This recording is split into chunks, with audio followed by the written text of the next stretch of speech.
రీసెంట్గా మాకు 20 days back information వస్తే దీన్ని వర్కౌట్ చేసాం, ఎక్కడ జరుగుతుంది, ఎట్లా జరుగుతూ ఉంది అని. ఫైనలీ మాకు లీడ్ వచ్చింది నిన్న సడన్గా ఇదే టైంలోనే 5:30కి లీడ్ వస్తే ఆల్ ఆఫ్ మేము షూటప్ అయ్యాము. బండ మీద పల్లెని విలేజ్కి వెళ్ళాం.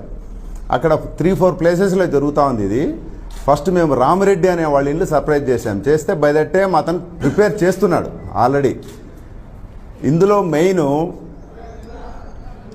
మాల్తోడెక్స్ట్రిన్ అనే ఒక పౌడర్ అండి. ఇది స్టార్చ్ పౌడర్, అంటే కెమికల్లీ ప్రాసెస్డ్ స్టార్చ్ పౌడర్. ఇది హై గ్లూకెటైన్ ఉంటుంది దీంట్లో. అది వాళ్ళు ఏం చేస్తున్నారంటే ఈ పాలలో చిక్కదనాన్ని పెంచడానికి, అంటే మనం లాక్టోమీటర్ పాలలో రైతుల దగ్గర నుంచి పాలు తీసుకున్నప్పుడు లాక్టోమీటర్ వేస్తే అది లోపలికి పోద్దండి. మీరు లాక్టోమీటర్ చూసింటారు.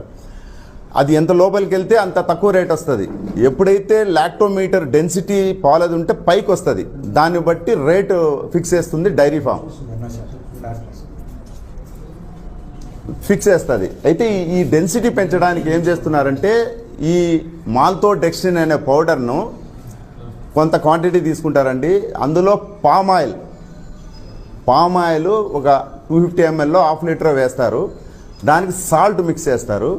తర్వాత 1 లీటర్ ఆఫ్ మిల్క్ తీసుకుంటారు. పల్చని మిల్క్ తీసుకొని గ్రైండర్లో దీన్ని గ్రైండ్ చేస్తారు ఒక 20-25 minutes. అది థిక్ లిక్విడ్గా తయారవుతుంది. తయారైన తర్వాత 1/2 లీటరు ప్రతి 20 లీటర్స్ క్యాన్కు 1/2 లీటర్ కలుపుతారు. కలపడం వల్ల ఏమవుతుందంటే ఇది థిక్నెస్ పెరుగుతుంది, అంటే డెన్సిటీ ఆఫ్ మిల్క్ పెరుగుతుంది. దానివల్ల ఏమవుతుంది, రైతు దగ్గర వాడు 30 రూపాయలు కొంటే ఎవడైతే ఈ వెండర్ ఉన్నాడో, ట్రేడర్ ఉన్నాడో, అంటే డైరీకి సప్లై చేసేవాడు, వాడికి ఒక 10 రూపాయలు ఎక్స్ట్రా వస్తుంది 1 లీటర్ పైన. ఇది గత సంవత్సరాలుగా అండి, ఇప్పుడు కాదు. వాళ్ళు మనకు ఎవరైతే దొరికారో వాళ్ళు కన్ఫెస్ చేసిన దాన్ని బట్టి చూస్తే ఒక 3-4 years నుంచి యథేచ్ఛగా అనంతపూర్ జిల్లా అంతా జరుగుతుంది. ముఖ్యంగా ఇంకా కొద్దిగా మేము పోక్ చేస్తే ఇది మొత్తం రాష్ట్రంలో చాలా చోట్ల జరుగుతుందండి. ఇది అతను కన్ఫెస్ చేసిన దాని ప్రకారము మన జిల్లాలో ప్రతి విలేజ్లో ఉందండి ఇది.